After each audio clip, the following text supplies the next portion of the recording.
Well, hello there.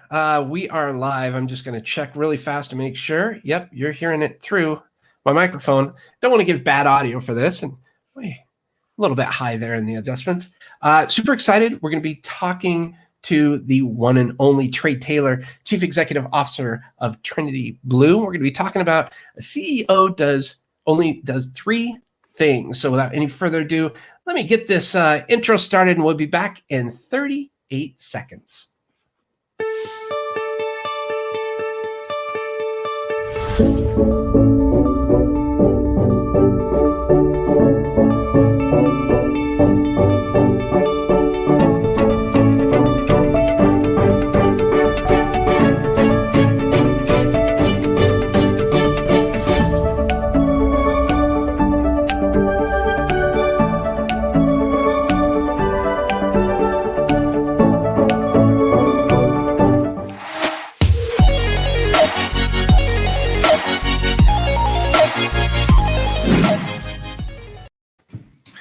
All right, we're here.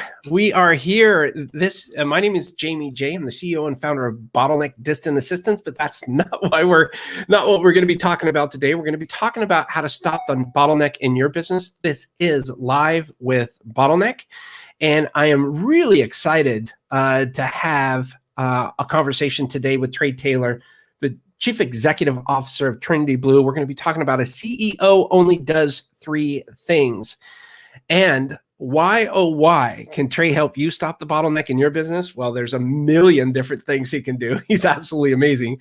But let me tell you a little bit more about him. He's the managing director of Trinity Blue, a consultancy designed to provide executive coaching and strategic planning to C-suite leaders.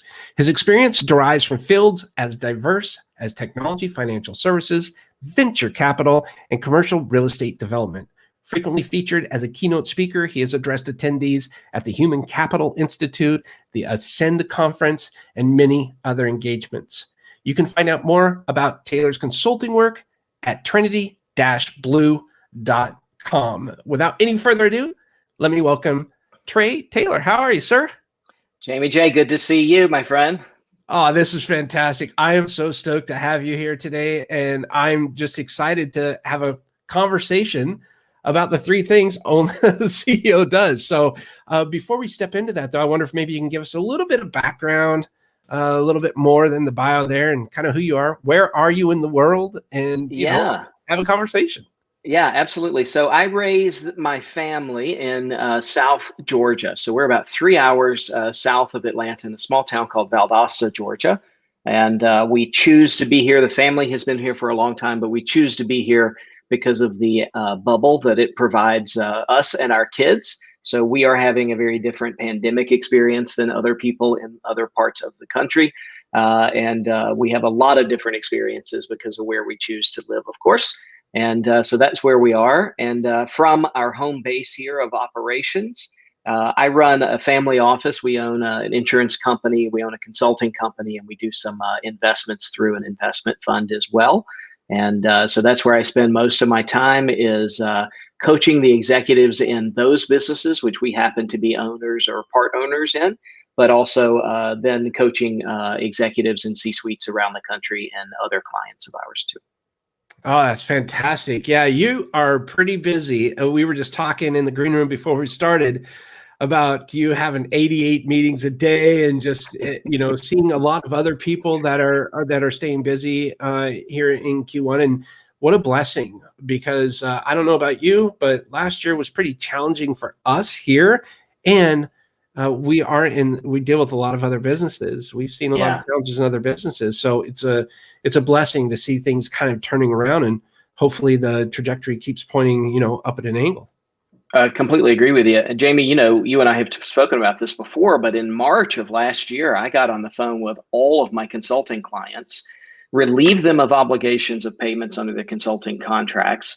And most of my consulting is always about pulling the executive back and out of the stream of day-to-day activity. But last year, I said, get back into your businesses, because the challenge in 2020 is existing at the end of 2020. And so not solely because of that advice, but my people did that, my clients did that, and we didn't lose a client last year. We have everybody still kicking and punching and making things happen. And so all of those businesses emerged stronger for that reason, but also a lot of other sort of macroeconomic reasons as well. And hats off to you. That just speaks volumes about who you are. I think it's really important to note too, you saw the future, but you didn't know the outcome. But I mean, that was a nice, I want to say aggressive, conservative way about going about it. If that makes any sense to you, I'm happy to elaborate, but what's really cool about that is it shows that you have a lot of respect for those that you're working with. And I think a lot of people miss out on that, especially in times of turmoil. When things get crazy, it's really important for us to kind of, bear down and see what we can do to kind of help us bring everybody up together. You said something really, really quick about working in your business and on your business. I'm an advocate of both. Sure. I want to be able to work on my business after it's situated. Yeah. But I need to be there in the present. Otherwise, how do I know what's going on in the trenches? Right? Yeah, exactly right. Takes you away. I wonder if you can maybe elaborate or touch base on that. Yeah. So I think what you're getting to is the concept of the flywheel, right? The top person in the company needs to come and make sure that the flywheel is flying, make sure that there's nothing gumming up the works, that it is producing whatever the end result can be in the most efficient way possible. And then once that's going, to empower other people to keep that going while you step off and work on the next generation of what the flywheel looks like. Yeah. Yeah, I couldn't agree more. So I wonder if maybe we can kind of segue in and you can tell me a little bit more about a CEO does only three things. What's the first one?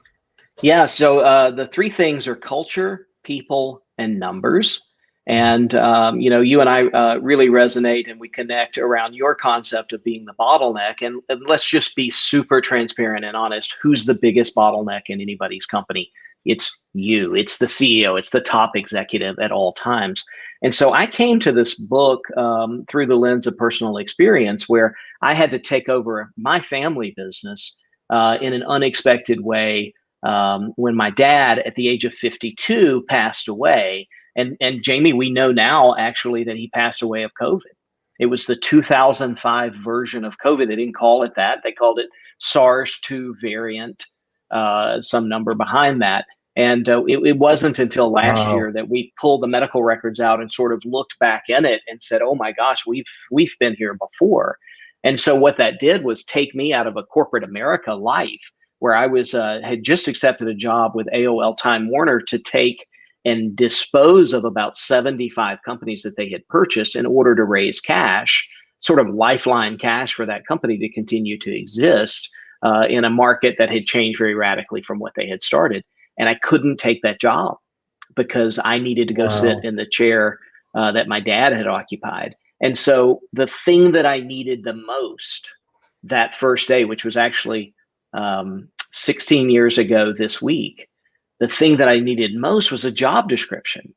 And the CEO doesn't have a job description, right? You have a job description for every other function known to man inside your company. But what is it that a CEO is supposed to focus on and get done on a daily basis? It really didn't exist. And so I would ask mentors, and I joined peer groups and asked these guys, and nobody knew the answer because we were feeling our way in the dark together.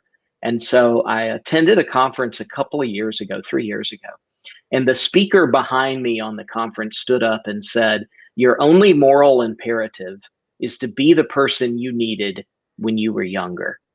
And I knew immediately that the person that I needed back then was somebody to say, "Trey, you have 3 jobs to get done before you're allowed to get on your to-do list." And those 3 jobs are: worry about the culture and make sure that your values show up in the behaviors of your people.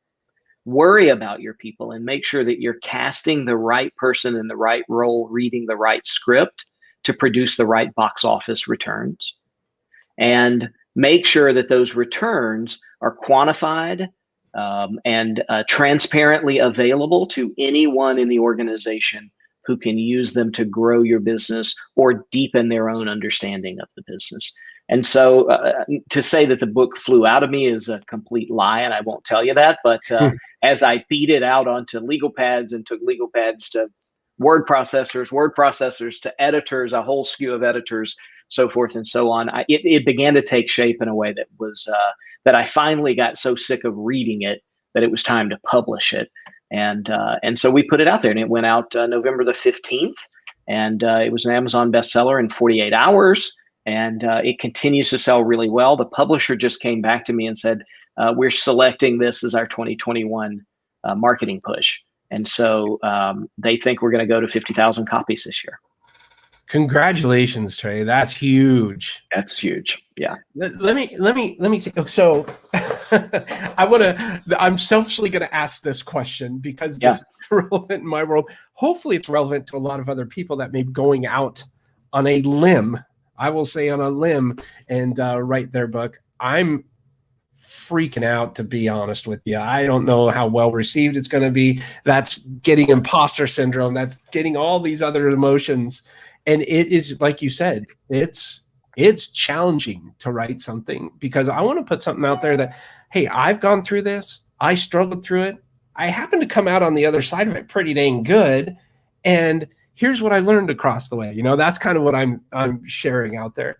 And but I'm so afraid that it's just going to be like, and it, you know, and I really want it to be something that people can learn from and do. So I wonder, what advice would you have to any of those aspiring authors out there in the business, you know, what do you call it? Industry or whatever you call it. Yeah.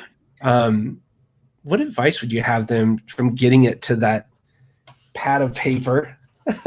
Right. Yeah, that's where it starts, right? For sure. I'll give you two pieces of advice. One that was given to me from somebody else, and two that just comes from the experience that I've just lived through. Number one, I said roughly the same thing to Les Brown that you just said to the audience, right? Is that I don't know if it's going to be good enough to stand on it on. And Les said to me, and Les has written all these books. He's spoken on millions of stages and that sort of stuff. Les said, the success of that book is none of your business. Your job is not to ensure the success of the book. Your job is to get the message in the hands of people that can use it. That is your sole task. Make it good because other people are going to rely on it. But the rest of it has nothing to do with you. And I thought to myself, this is a crazy guy. And the more you live into the wisdom, the more correct he is, right? So I don't check the reviews. I don't check the sales on a daily basis, none of that sort of thing. What I do is to get on as many stages as I can and say, for what it's worth, this is my contribution to the conversation, a conversation that has benefited me, right? So Les Brown's part of the conversation, Grant Cardone's part of the conversation, all of these luminaries have had this conversation that I've taken bits and pieces of throughout the natural career path and said, this is useful to me, or this is. So this is simply my contribution to the ongoing conversation, and my obligation ends there. And if the book hits one person or 10 people or 1,000 people in the right way, then they will improve their lives and their businesses. And that is a gift for me to be able to experience. You know what? It just took a big weight off my shoulders hearing that story. And you're absolutely right. I hope that resonates with other people. And in keeping with the theme of talking with what we're talking about today, kind of leadership, goals, all of that stuff, that kind of lends itself to running a business as well, not just the launch of a book, but do your best to do what you're doing, and then, you know, create a business, and the rest should take care of itself, so to speak. Yeah, I don't think there's any such thing as an autopilot business. And I know you agree with me on that. And that's not, of course, what you're asserting now. But how much extra stress, because we have enough stress in our lives as executives and leaders and CEOs and that sort of thing. But how much stress do we put on ourselves to be responsible for end results that we have no control over? Exactly. Right. So there's a big difference between the things that I can control and the things that I can't. And it's only in the last year or so that I've been able to say to consulting clients, I am willing to sign up every single day for what I can produce. But I'm going to stop signing up for the things that I can't produce that I assume that others will because of the work that I do. And my clients have gotten a much needed upgrade from me in that situation. And my working relationship has left some of those clients in the past and embraced new clients who came in and said, this is what we want from you. We'll take it from here, but this is the problem we can't solve. And it's a much more profitable thing for sure, but more sort of fulfilling way to live my life as well. So thank you for that. The first of the CEO does only three things is culture. You'd say culture. What's your definition of culture? Culture is the ethical environment in which we live, work, and play. And so what I mean by that is culture is grounded in the same Latin root word for cultivate. So if we look at it from that standpoint, a culture is filled with things that you think are important enough to nurture, as if it were crops in the field, and make sure that they grow true and straight and produce fruit and nutritive substances. And so I think that's how we have to look, and it's a mind shift difference that we have to look at our culture in the way that we look at, sort of a farmer looks at his field. And so you have to start by knowing what's in the field already. Then you have to remove the things you don't want to see there so that they don't choke out the things you do want to see. And then you have to groom those things that remain so that they become, as good an expression and as fruitful as they can be. So that's my definition of culture. And I think, one of the things I have to show clients all the time is you have a culture, whether you know it or want to recognize it. I was just thinking that. I was going to bring that up and ask you what you thought. Yeah. So I believe that a least common denominator culture is the bad side of things. And that's the one where the culture benefits the individual at the expense of the collective. Okay. And the behaviors that show up are always guarded or guarding behaviors. Like, this is my territory. This is my silo. It benefits me, not everyone. Those kinds of behaviors. And you and I could rattle off on a whiteboard hundreds of businesses where we don't like to do business anymore because of that type of culture. The old joke was, remember Kmart. The first thing they teach you as a Kmart employee is, that's not my department, right? Yeah. Very least common denominator culture from that standpoint. And we can't go visit a Kmart now, in my assertion, because of that problem. Its opposite, of course, is the highly articulated culture. It's the culture where people say, these are the things that we value. These are the way that we behave in concert with those values. And these are the results in people that these values create. And so we spend a lot of time with CEOs, executive teams, formulating that value statement, getting it right, and putting it into an actionable format, which is just wordsmithing, but it's very important and very difficult to do. To give you an example, if you were to walk in the lobby of Enron when they were a functioning entity, they had a beautiful mission statement inscribed in marble on the wall with gold letters. The problem was, as I walked past it and met the first employee all the way up to the CEO, no one knew it and no one acted it out on a daily basis. And that's not who we're trying to be. So that's my definition of culture and how we should be treating it. I love it. Words matter. Number one. And culture is, as Christopher Lockhead explains, it's that true north. It's that direction. That's kind of, it's just who you are. And he says, it's not words on a wall, right? Like, it just isn't. I have a similar story. If I could digress just for a second, I worked for a really big company. It was in radio, and we had the bigwigs come into our little neck of the woods where we were in Central California. I think we were market 128 or something, not very big at all. And they handed us a piece of paper with the mission statement on that piece of paper. And they said, make sure you memorize this. Don't ask any questions, only answer questions, but memorize this, because if they ask you this question, you need to be able to tell them what that is. And I was like, are you serious? Like, I had never seen a mission statement before from that company. Yeah, even in the manual that I got from them. that's a problem. Yeah, It's a huge problem. I didn't last there too much longer. right. And they have a huge churn rate. Their turnover is like nobody's business. You can't have a business like that. I don't care big or small. For me, culture is behavior, right? It's that behavior but it gives somebody something to grab onto to kind of unite everybody for a good culture, not a toxic culture. And as you're right, yeah, no matter if absolutely. you know it or not, you've got culture.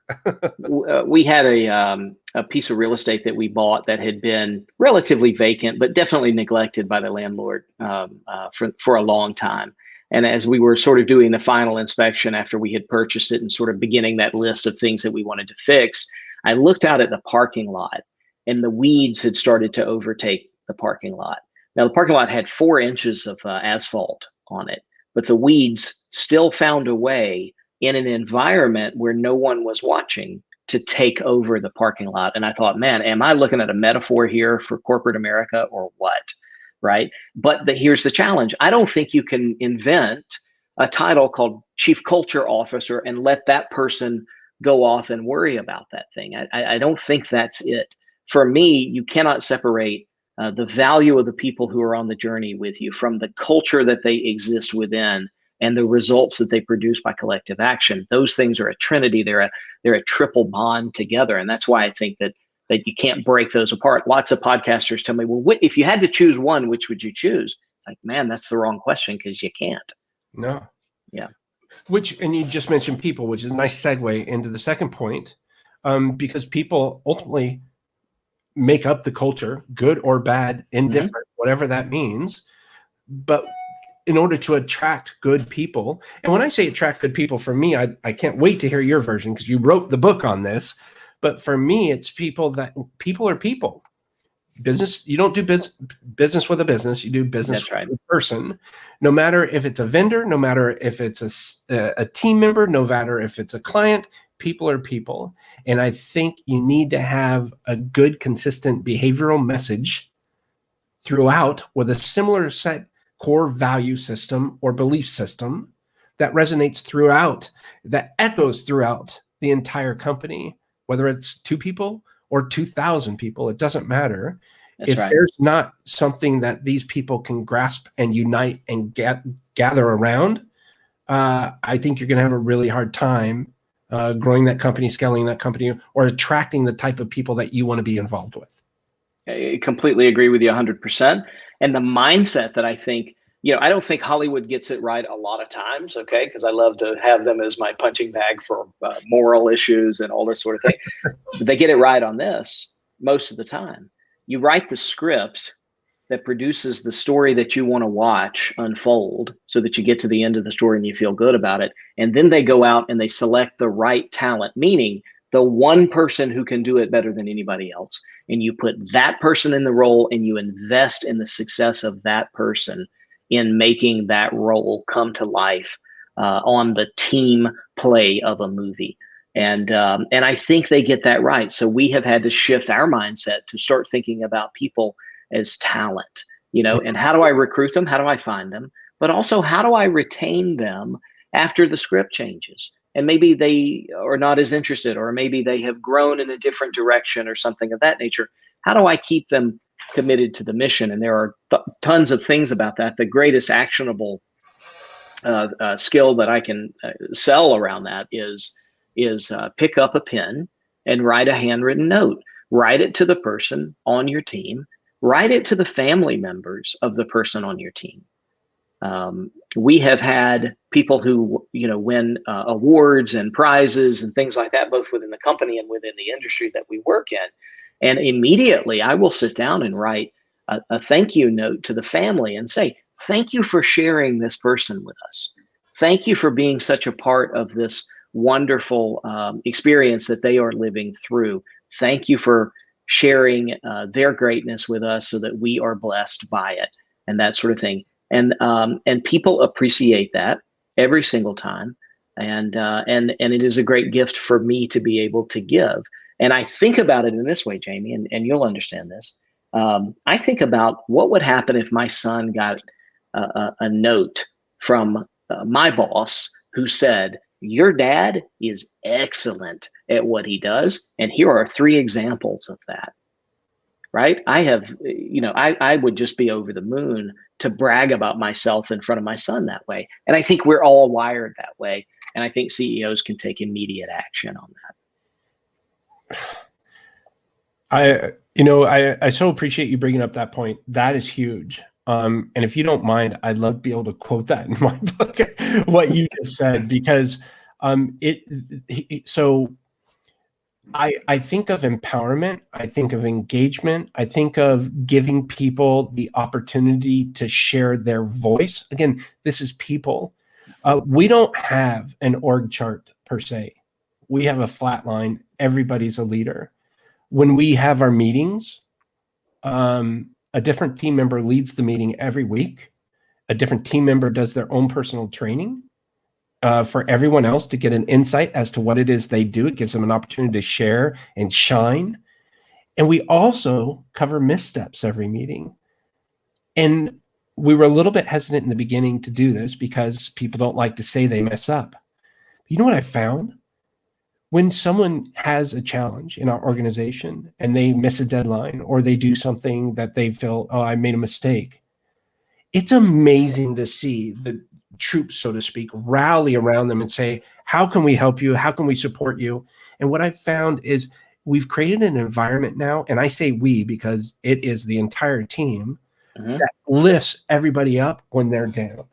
And it's a cultural point for sure. It's amazing, but it's also the people that unite around that message, right? Yeah.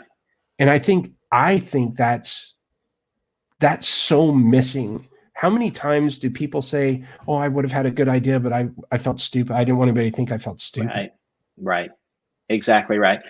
We have one of our values, number 13 on our list of, number 11 on our list of 13 Beatitudes is called be intrepid. And intrepid is not a word that is used frequently in conversation and people have to look it up, but it basically means that we act in awareness that failure is a possibility. We're risk takers from that standpoint. And because of that, we can simply stand up and say, we tried this and it failed, right? And there's no moral judgment that goes along with it or something of that nature. And exactly to your point, you're really living this out. That you have the same belief, whether you have it articulated or not, you have the same belief in your organization that there is no sin from failure, especially if you admit it and bring it to the team. And then the team lifts them up. What's happening? Your values are showing up in the behaviors of your people. It's exactly what we talk about. It also gives them, it empowers them that their voice matters. Absolutely. It's ownership of the culture. Sure. Oh, that's fantastic. The third part you talked about in a CEO does only 3 things are the numbers. I wonder, can you elaborate on that? Yeah. So I get 2 pushbacks from CEOs on the book. Number 1 is the title, right? Because the CEO says, man, I do way more than 3 things. And of course, we've talked about that. And you got to do these 3 things, frankly, because you're the only one with the perspective and the authority and the responsibility ultimately to get them done before you get into the to-do list of all the other things that you need to do. Okay, so that's first pushback. Second pushback is I have a CFO. CFO does the numbers. And this is where I get CEOs all the time. Who tells the CFO what to measure, what to manage, and what to optimize? That's the CEO's job.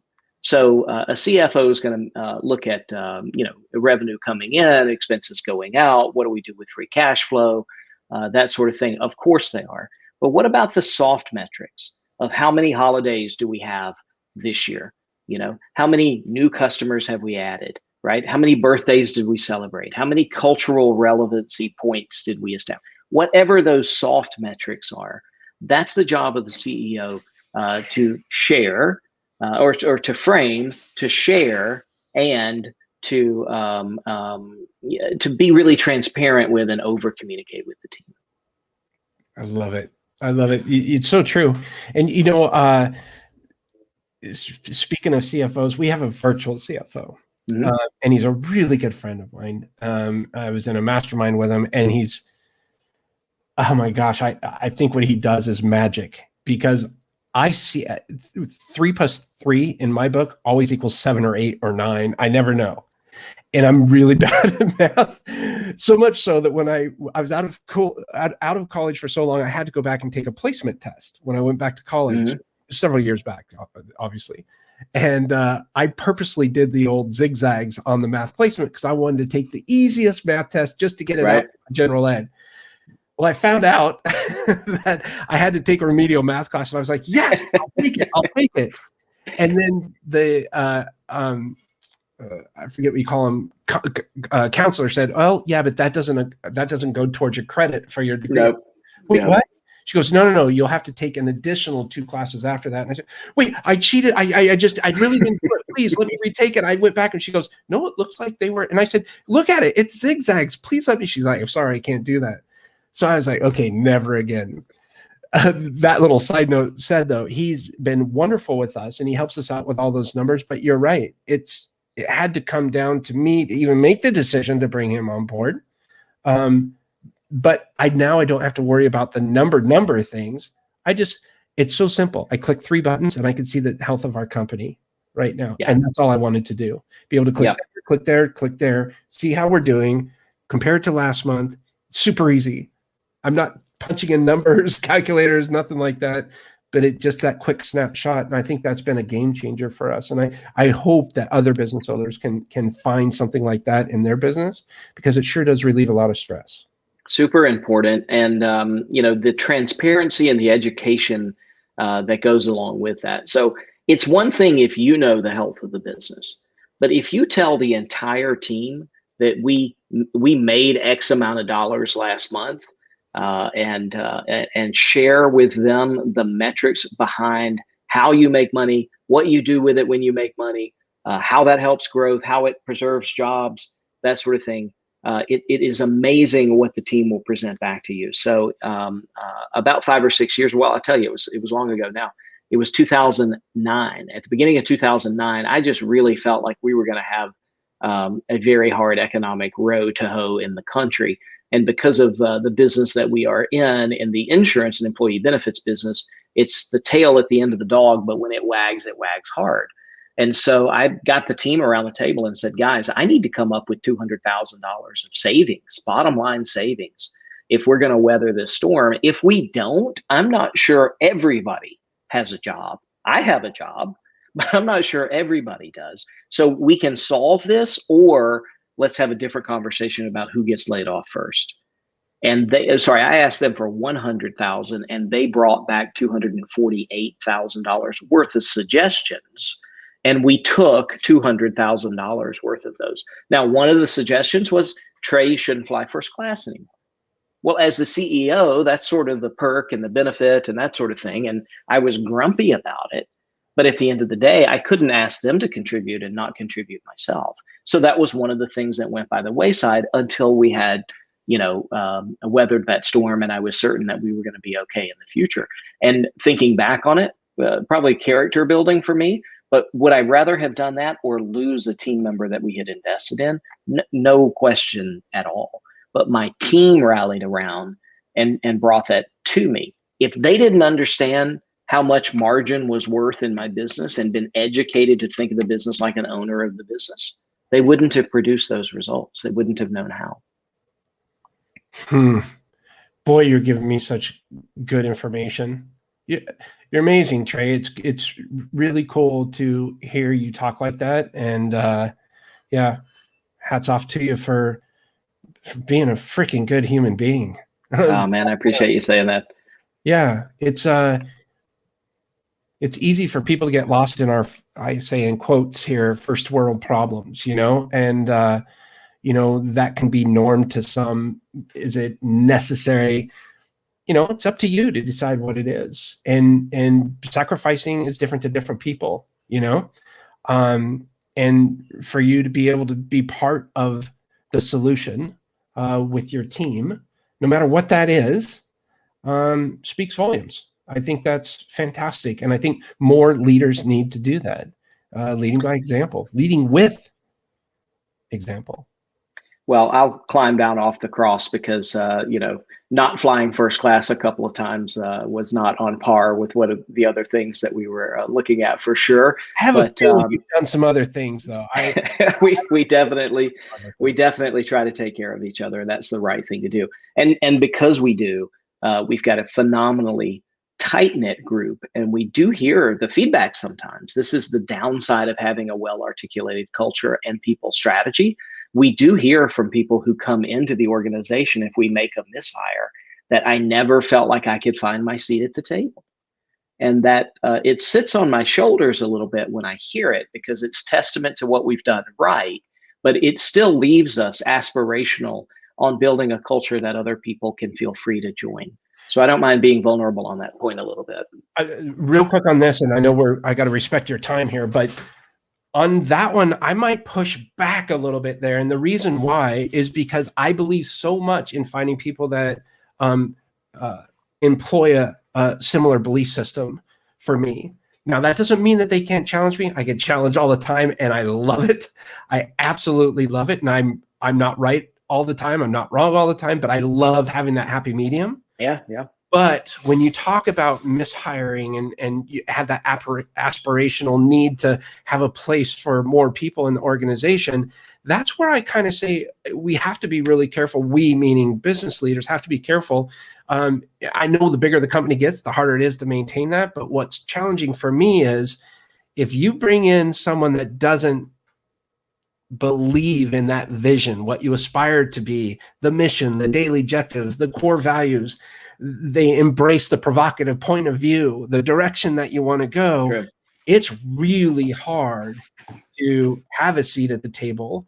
And we find that if someone, and I'll say this was a couple of years back, we had a podcast editor, and I asked him to write down his step-by-step because we were growing. We wanted to bring on another editor, and I really loved what he did. And I said, this would be awesome. We can train them up really fast, and they'll be able to, and his what he replied back to me was, I don't want to give away all my secrets. And I said, whoa, what? No, he goes, well, I don't want, maybe I'm going to get fired. And I said, wait, what? I know, I love what you were doing. That's why I want to be able to train people the same way, because it's fantastic. And he said, no, I don't want to do it. I let him go the next day. Yeah. He didn't get it. And I would hate for something like that to, and that's what, but the good news about that is that I took out of that was I learned on personality value, because you can't train personality. You can train systems all day long. That's exactly right. You can train for skills, but you can't train somebody to be a good person.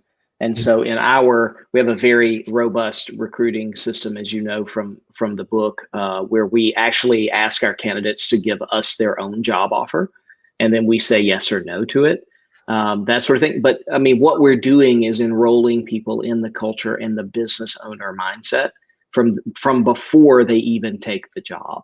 And it's very important. Do we stumble sometimes and hire people because we want to see good things for good people? Yeah, we do. That's our biggest hiring sin right now. And we hire people out of necessity rather than out of planning, which is not a good trait to have, but we're getting better on that.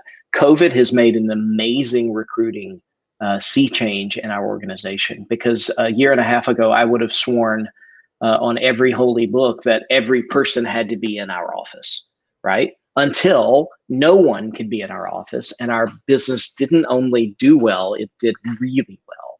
And so that said to me, okay, you got to, slay that sacred cow, have your sacred hamburger, and go back to work recruiting. And so we have hired a new team member in West Palm Beach, a new team member in Minneapolis, a new team member in Virginia, two new team members in New York City. And they are head and shoulders better than anybody I had ever interviewed. And the work product is amazing. You'll love this. I sat down the other day with my head in my hands because I had just hired a marketing person that I hadn't had time to train up yet. And I had all these marketing requests coming, bios, podcast guys always want bios and that sort of thing. And I was sitting there late at night doing that. And I gave up and I went to bed, and I woke up the next morning, and the untrained marketer who hadn't even been onboarded had done all of it together for me and said, I built something in Dropbox so that in the future, you just hit this button and it sends it out to podcasters or whoever you're sending it out to. It was a media kit. Duh. I never figured that out. And she did it in 45 minutes to an hour. And it was taking me all this time because I had the wrong perspective, the wrong training, didn't know what I was doing. I mean, I never would have hired this person. I never would have met her if it wasn't for COVID. So you talk about a silver lining. That was it for us. Yep. The best part of coming out of COVID is stuff like that. That's fantastic, man. And good for you. Your talent pool just increased. Yeah, worldwide. Exactly. Hey, Jamie, ask me what separates a good CEO from a great CEO. What separates a good CEO from a great CEO? This is a question that I've been getting a lot lately, and I think the answer is good. And so I want to make sure I prompt the question in as subtle a way as I can do. Great CEOs do one thing differently than good CEOs do, and it's in two parts. The first part is they precept gifts in others before those people see the gifts in themselves. Okay, precept means to see before, right? It's like perception, but preception. Mm-hmm. And secondly, they call those gifts out in a process called evocation. Evocation from the Latin ex voca, to call from within. So I see a gift in you and I call it out in a positive way. And that makes a lasting impact on the self-image that you hold about yourself. And that self-image changes forever. My board chairman was hired 4 days after Jack Welch at GE. He spent an early career at GE and eventually left and pursued other things in the same sort of industry and that sort of thing. Remained relatively nice acquaintances with Jack through the years. Before he left, now Jack is a peer of his. Before he left, Jack sent him a handwritten note and it said, "This is what I see in you. If you pursue this through the rest of your career, you're going to be one of the greatest practitioners of this skill the world has ever seen. If there's anything I can ever do for you, I would love to be a part of your success story." They didn't see each other for 42 years. And the day that Jack Welch died, my board chairman was this was last year, in my office with tears in his eyes. Because Jack was a great CEO decades before he was a CEO. He precepted a gift inside of George and he called it out of George. And George remembered that for decades and decades and decades and had tears on his eyes when he passed away. Here's the greatest news for you and I. That is something we can practice this afternoon. We can leave this interaction with one another and go find someone, see a gift, of course, authentically done, see a gift, praise them for it, and say exactly like Jack said, if you act on this gift for the rest of your career, you're going to be one of the great practitioners of whatever this gift is for the rest of your life. And I'm proud to be along that journey with you. Man, what a great way to wrap up the session. Thank you. I'm going to act on it today. Let's do it today. I'll make a promise if you will. I've already got an idea. Okay, good. So we'll do that today. And I hope each of your listeners makes that choice to do that as well. It's as simple as praising somebody authentically for things that you think they are good at and may not have recognized in themselves so far. So a CEO only does 3 things, but the 4th thing that a great CEO does is to build other people. Amen, man. Thank you so much. So with that being said, of course, I'm going to be respectful of your time. Like I said earlier, what's the best way for people to get in touch with you? Yeah, I'm a huge LinkedIn guy. I spend the first 20 minutes of the day in LinkedIn before I get into the inbox, and of course after I've practiced culture of people and numbers for the day. So you can get me there. It's at Trey Taylor. You can also find me at trinity-blue.com. And the book, of course, is on Amazon. And Amazon, I just got a note from them a couple of days ago from the program manager saying, hey, your book is selling well enough that we're going to discount it an additional 20%. So they make that call. But, so if you go online today, you can get a copy for 20% off. I love it. It's a CEO only does 3 things. The book has a little arrow with 3 green apples on the cover there. You got it. You happen to have Can you a see it? I don't know if you can see it. There we go. There we go. Yeah. Thank you so much for sharing your story with us. And is there anything else you'd like to say before we wrap? No, Jamie, I am so supportive of the work that you guys do, because so often we're the bottlenecks in our business, but we can't stop being the bottleneck until we build out, a team of people who can help us do that. I know that that's not what you're here to talk about today, but just so supportive of the work that you guys do in that place. Oh man, Trey, thank you so much. Do you have about 30 seconds for me to wrap up? Yeah, sure. Okay, perfect. Let me wrap up really quick. And thank you. Thank you, Jamie. Thanks for having me. It's always good to talk to you. Yeah. It's you got to go buy Trey's book. It's a CEO does only three things. I love his energy. I love his passion. Trey Taylor, the CEO of Trinity Blue, I cannot recommend learning from him, learning about him, and potentially maybe even working with him in the future. He's just amazing. Go out and buy his book today. If you want to be a CEO that only does three things, maybe four, go buy his book today. CEO does only three things. Again, we were talking with Trey Taylor. He's the CEO of Trinity Blue. We talked about a CEO only does three things. I'd also like to invite you to go over to YouTube. You can check out our new channel. We're just launching it, called Bottleneck TV. So we're coming out with all that kind of cool stuff. But you can see this episode among the other episodes. And we are live on YouTube every time we do this. But we keep it there so you can go check it out. And coming soon, I'll be talking with the wonderful Aaron Schmuckler, the YesWorks of co-founder and trainer, cultivating world-class communication on your team. He is an amazing human being. So looking forward to having that coming out next Tuesday, I believe. Without any further ado, we'll go ahead and wrap here. So remember, create your own ripple.